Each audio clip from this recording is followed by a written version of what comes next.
El amanecer en Cartagena, Colombia, envolvía la ciudad en una bruma salada que se deslizaba desde el mar Caribe. En un callejón del barrio Getsemaní, entre muros pintados con murales desvaídos, Clara encendía la estufa de su pequeño puesto de comida. A sus 34 años, sus manos expertas moldeaban arepas con la misma precisión con la que su madre le había enseñado. El aroma a maíz tostado llenaba el aire, mezclándose con el eco de las olas y los primeros pasos de los vecinos. Clara no tenía empleados, solo un fogón, una mesa coja y una radio que sonaba boleros a bajo volumen. Su puesto, apenas un toldo azul descolorido, era su mundo. Vivía para mantenerlo, para pagar la renta de una habitación donde dormía con su hermano menor, Simón, un joven de 19 años que soñaba con ser músico, pero que cargaba cajas en el mercado para ayudar con las cuentas. Clara no se quejaba. Había aprendido a sonreír incluso cuando las deudas apretaban o cuando la lluvia ahuyentaba a los clientes. Su fuerza estaba en la constancia, en el ritual de amasar, freír, servir. Pero esa mañana, mientras colocaba las arepas en una bandeja, un hombre se acercó con pasos apresurados. Era Javier, de 40 años, un restaurador de arte que trabajaba en las iglesias coloniales de la ciudad. Con el rostro tenso y la camisa salpicada de pintura, pidió una arepa sin mirarla. Clara notó su prisa, pero también algo más. Una sombra en sus ojos, como si cargara un peso invisible. Al entregarle la comida, sus dedos se rozaron. Él levantó la vista, sorprendido, como si no estuviera acostumbrado a que alguien lo viera más allá de su oficio. «Gracias», murmuró, y se fue, dejando un billete arrugado. Javier no era de Cartagena.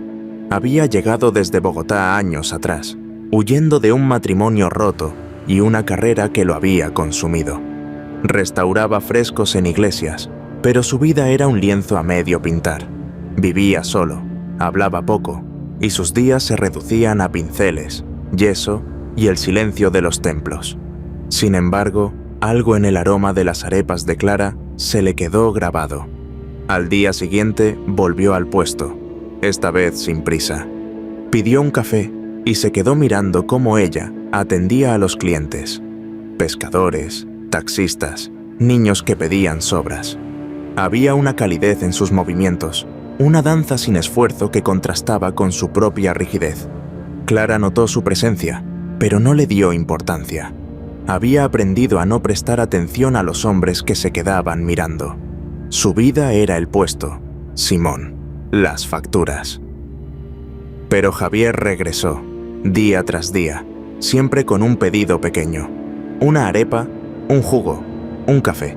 A veces dejaba un billete de más, que ella devolvía sin dudar. Una tarde, mientras limpiaba la mesa, él se acercó con un cuaderno. Era un boceto de su puesto, trazado con lápiz. El toldo, la estufa, ella de pie, con un mechón de cabello cayendo sobre la frente. «No sabía que dibujabas», dijo ella, sorprendida. Él se encogió de hombros. «No es arte, solo algo que vi». Clara sintió un calor extraño, no por el dibujo, sino por la forma en que él la había observado. Los días se volvieron semanas. Javier empezó a llegar antes del amanecer, cuando Clara encendía el fogón. Traía madera para la estufa o una bolsa de maíz cuando el proveedor fallaba. Ella no pedía ayuda, pero tampoco la rechazaba. Había algo en su silencio, en su manera de moverse sin imponerse, que la hacía sentir acompañada. Simón, siempre desconfiado, fruncía el ceño al verlo, pero no decía nada. Una mañana, mientras Clara preparaba un pedido grande para un festival, el fogón se apagó. El gas se había acabado, y el dinero para reponerlo estaba atrapado en deudas. Javier, que estaba allí, vio su rostro tensarse. Sin preguntar, fue al mercado y volvió con un tanque nuevo. «No es un favor», dijo, anticipándose a su rechazo. «Es porque quiero seguir comiendo tus arepas». Ella no sonrió, pero sus ojos lo hicieron. El barrio empezó a notar los cambios. Los vecinos que conocían a Clara desde niña veían a Javier como un forastero, alguien que no encajaba entre los colores y ruidos de Getsemaní. Una verdulera comentó que los hombres como él no se quedaban, que buscaban algo y luego se iban. Clara lo escuchó, pero lo dejó pasar. Había aprendido a no esperar nada más allá del día. Sin embargo, una noche, mientras cerraba el puesto bajo un aguacero, Javier apareció con un paraguas viejo. Caminaron juntos hasta su casa, sin hablar, solo escuchando la lluvia. Cuando llegaron, él le entregó un paquete envuelto en papel. Era una lámpara pequeña para el puesto. «Para que no trabajes a oscuras», dijo. Clara la tomó, y por primera vez sintió que el peso de sus días era un poco más ligero. La bruma de Cartagena seguía envolviendo el barrio Getsemaní, donde el puesto de Clara se mantenía firme bajo el toldo azul. El aroma a maíz tostado atraía a los vecinos, pero ahora también a curiosos que llegaban atraídos por los rumores de una cocinera cuya comida parecía sanar más que el hambre. Clara trabajaba con la misma dedicación, moldeando arepas mientras Simón, su hermano, descargaba sacos de maíz al amanecer. Las deudas no habían desaparecido, pero el tanque de gas que Javier trajo seguía encendido, como un recordatorio de que no todo en su vida era lucha. El restaurador de arte se había convertido en una sombra constante, no invasiva, sino calma, como los murales que él retocaba en las iglesias. Llegaba al puesto con las manos manchadas de pintura, pedía una narepa y se quedaba observando, no a Clara, sino al ritmo del barrio. Los niños jugando, los pescadores contando historias, la radio que nunca dejaba de sonar. Javier no era de promesas, su presencia era su lenguaje. Traía pequeños regalos, un cuchillo afilado para cortar cebollas, un trapo limpio para la mesa, un frasco de especias que encontró en el mercado. Clara los aceptaba con un gesto breve, pero cada objeto encontraba un lugar en el puesto, como si siempre hubieran estado ahí. Simón, con su guitarra colgada al hombro, fruncía el ceño ante las visitas de Javier. No era celos, sino protección. Había visto a su hermana soportar demasiadas promesas rotas, desde los padres que se fueron en un accidente hasta los clientes que juraban pagar y nunca volvían. Pero Javier no prometía, solo estaba, y eso desarmaba las defensas de Clara, poco a poco, como la marea que desgasta la roca. El barrio empezó a tejer historias. Los vecinos, que conocían cada arruga en el rostro de Clara, notaban cómo sus manos trabajaban con menos tensión cuando Javier estaba cerca. La verdulera, que antes murmuraba, ahora dejaba mangos en el puesto como ofrenda silenciosa. Una tarde, un festival llenó Getsemaní de música y colores. Clara preparó arepas para los músicos y Javier, sin pedirlo, ayudó a cargar las bandejas. Sus brazos rozaron al pasar un canasto, y ella sintió un calor que no venía del fogón. Él no se quedó para la fiesta, pero dejó un dibujo en el mostrador, el puesto bajo las luces del festival, con Clara en el centro, no como heroína, sino como ancla. Ella lo guardó junto al primero, en una caja de madera que empezaba a llenarse. La vida no era más fácil. Una tormenta inundó el callejón, y el agua se coló en el puesto, arruinando sacos de maíz.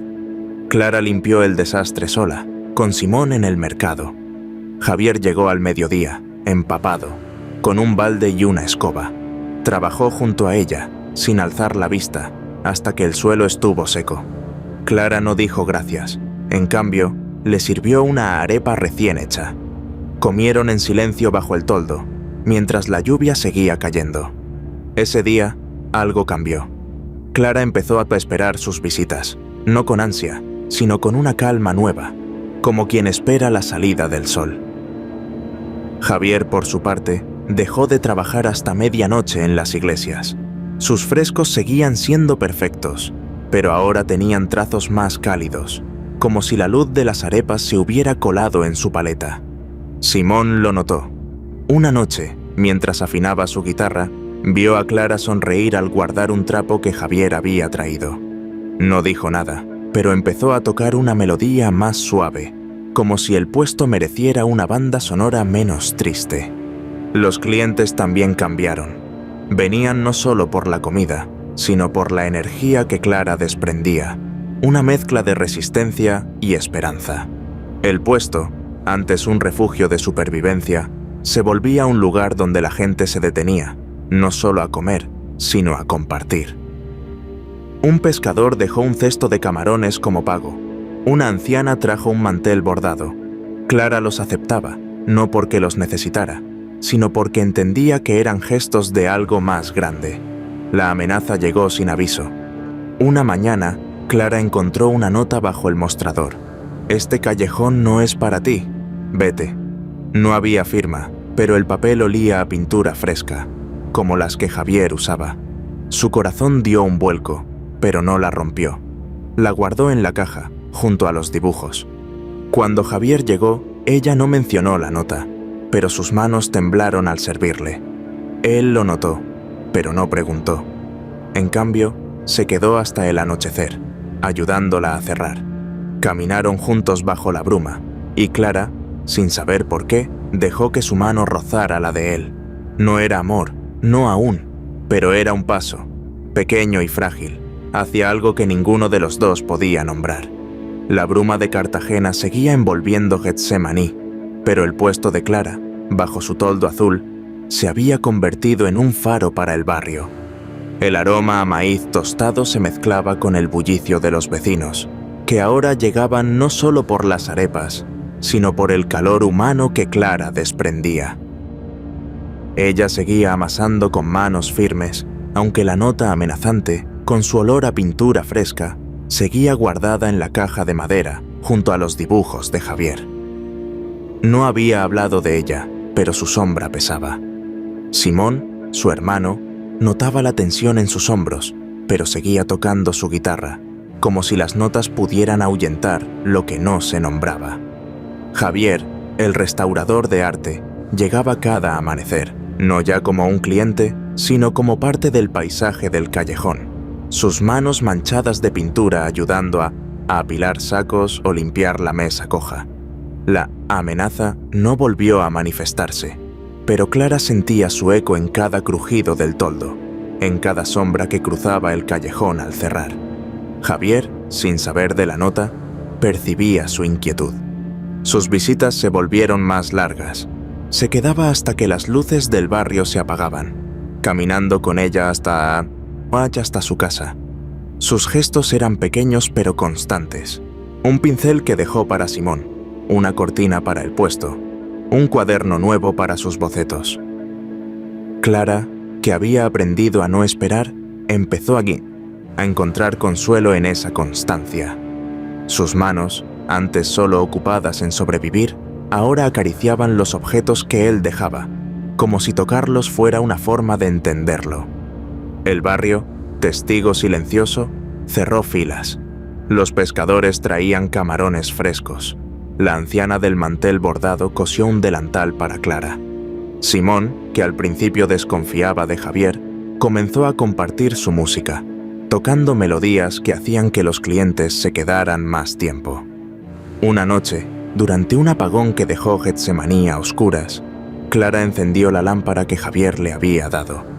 La luz, tenue pero firme, iluminó el puesto, y los vecinos se reunieron bajo el toldo, comiendo arepas a la luz de velas. Javier estaba allí, no como forastero, sino como uno más, pasando platos mientras Simón improvisaba una canción.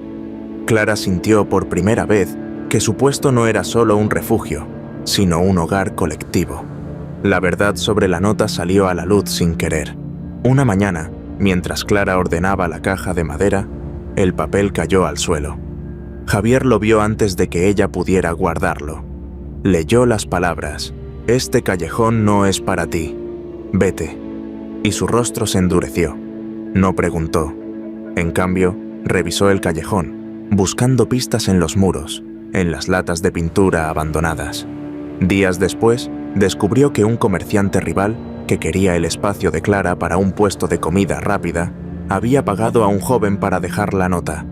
Javier no buscó enfrentarlo. En cambio, reunió a los vecinos. Juntos, pintaron un mural frente al puesto de Clara. Un sol naciendo sobre el mar, con arepas flotando como nubes. El comerciante al verlo se retiró, intimidado por la fuerza del barrio. El puesto prosperó. Clara pagó las deudas con la ayuda de los clientes, que ahora pedían arepas para eventos en toda Cartagena. Simón dejó el mercado y empezó a tocar en festivales, su guitarra acompañando las noches del callejón. Javier, cuyos frescos en las iglesias eran ahora más cálidos, comenzó a restaurar murales en Getsemaní, gratis, como un regalo al barrio que lo había acogido. Clara y él no hablaban de amor, pero sus vidas se entrelazaban como las raíces de un árbol. Una tarde, ella le dio un dibujo propio, una arepa con alas, un guiño a sus bocetos. Él lo colgó en su taller, junto a sus pinceles. No hubo promesas grandiosas ni anillos. Clara y Javier no necesitaban un papel para saberse compañeros. Una mañana, compraron una casa pequeña cerca del callejón, con un patio donde Simón podía tocar y Clara podía cocinar al aire libre. No era un matrimonio formal, pero era un pacto tácito. Simón, que ahora sonreía más, dejó una guitarra en el patio como bendición. El puesto se transformó en el Sol del Callejón, un nombre que Clara eligió por el mural. Abrieron un espacio para enseñar a los niños del barrio a cocinar, y Javier pintaba con ellos, llenando los muros de colores. Una carta llegó meses después, de una tía lejana que ofrecía venderle a Clara un terreno en las afueras. Ella no respondió, pero lo guardó, sabiendo que su hogar estaba en Getsemaní. Javier, que ahora dormía a su lado, entendió sin palabras. La vida no era perfecta. Las tormentas seguían inundando el callejón. Las deudas reaparecían, pero Clara ya no las enfrentaba sola. El barrio, Simón, Javier, eran su red. Una noche bajo la bruma, Clara miró el puesto iluminado por la lámpara. Javier estaba a su lado, limpiando la mesa. Ella apoyó la cabeza en su hombro, y en ese gesto supo que el amor no era un destello fugaz, sino una luz que resistía la niebla.